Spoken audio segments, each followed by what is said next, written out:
दुनिया भर के वैज्ञानिक ग्रहों पर जीवन तलाशने की कोशिश कर रहे हैं। मंगल से चांद तक रिसर्च जारी है, लेकिन हाल में धरती को लेकर हुई स्टडी अलर्ट करती है।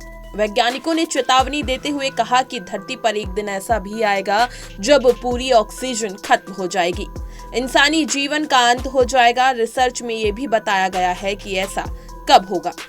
वैज्ञानिकों ने यह बताने के लिए पहले पता लगाया कि धरती और उसके पर्यावरण में गैसों की उत्पत्ति कैसे हुई, कैसे उनमें बदलाव हुआ। इनमें उन्होंने जलवायु, जीव विज्ञान और जियोलॉजिकल सिस्टम में हुए बदलावों को समझा। नेचुरल जियोसाइंस जर्नल में पब्लिश रिसर्च कहती है कि धरती पर भारी मात्रा में मीथेन गैस होगी और ऑक्सीजन खत्म हो जाएगी।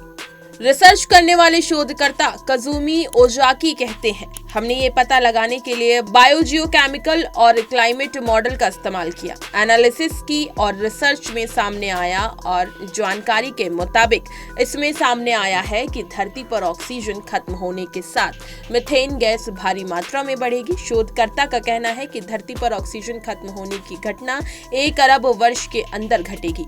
रिसर्च के दौरान हमने ये भी पाया कि भविष्य में ऑक्सीजन की कमी सौर प्रवाह में बदलाव के कारण होगी, तारों के तापमान में बढ़ोतरी होगी और इसलिए अधिक ऊर्जा निकलेगी।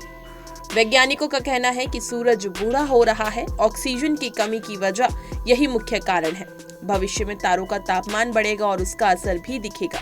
रिसर्च में दावा किया गया है कि धरती पर ऐसी स्थिति पहली बार नहीं होगी, ऐसा पहले भी हो चुका है। धरती पर जो हालात बनने का दावा किया जा रहा है वैसा मंजर पहले देखा जा चुका है।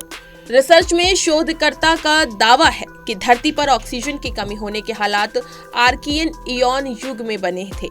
ऐसा 2.4 अरब पहले हुआ था, जब वायुमंडल में ऑक्सीजन की कमी हो गई थी। ऑक्सीजन जीवन के लिए बहुत जरूरी है। वायुमंडल के 21% हिस्से में ऑक्सीजन का कब्जा है। अब वैज्ञानिकों के रिसर्च अलर्ट करने का काम करती है। दावा किया गया है कि अत्यधिक गर्म महाद्वीप इंसानों सहित स्तनधारियों को विलुप्त होने की ओर धकेल सकता है। जरूरत से ज्यादा गर्मी और ज्वालामुखी गतिविधियों के कारण दुनिया रहने लायक नहीं रह जाएगी। ब्रिस्टल यूनिवर्सिटी की रिसर्च कहती है पृथ्वी के कई हिस्से विलीन हो जाएंगे और एक नया महाद्वीप बनेगा। उस विशाल हिस्से में अत्यधिक गर्मी का अनुभव होगा। कई क्षेत्रों में तापमान 50 डिग्री सेल्सियस तक पहुंच सकता है। इससे स्तनधारियों का जीवित रहना लगभग असंभव हो सकता है। जलवायु को कंट्रोल करने के लिए महासागरों के बिना पृथ्वी की सतह दुर्गम हो जाएगी। ज्वालामुखी गतिविधियां बढ़ेंगी, जिससे कार्बन डाइऑक्साइड निकलेगी, जिससे ग्रीन हाउस प्रभाव और अधिक तीव्र होगा। सूर्य की बढ़ी हुई चमक से गर्मी बढ़ेगी। बढ़ते तापमान के साथ जीवित रहना भी कठिन हो जाएगा। ये स्थितियां पृथ्वी को स्तनधारियों के लिए निर्जन बना देंगी। इसी तरह की तमाम खबरें और लेटेस्ट अपडेट्स के लिए बने रहिए हमारे साथ और देखते रहिए punjabkesari.com।